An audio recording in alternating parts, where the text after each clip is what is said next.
आपकी विश्व समाचार अपडेट में स्वागत है। संयुक्त राज्य अमेरिका की नई राष्ट्रीय रक्षा रणनीति 2026 में महत्वपूर्ण बदलाव सामने आए हैं, जो घरेलू सुरक्षा, सीमा संरक्षण और मादक पदार्थों के खिलाफ लड़ाई पर अधिक ध्यान केंद्रित करती है। दस्तावेज स्पष्ट करता है कि अमेरिका अलगाववाद का समर्थन नहीं करता, बल्कि चाहता है कि सहयोगी देश अधिक योगदान दें, जबकि अमेरिकी सेना घरेलू क्षेत्रीय मुद्दों पर ध्यान केंद्रित करे।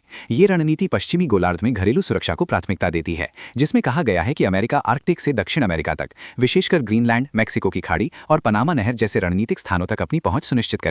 ये 19वीं सदी के मॉनरो सिद्धांत को बनाए रखने का भी आह्वान करता है। पेंटागन की दूसरी प्राथमिकता चीन है, जिसे टकराव से नहीं बल्कि शक्ति से रोकने और इंडो पैसिफिक में शक्ति संतुलन स्थापित करने का लक्ष्य बताया गया है।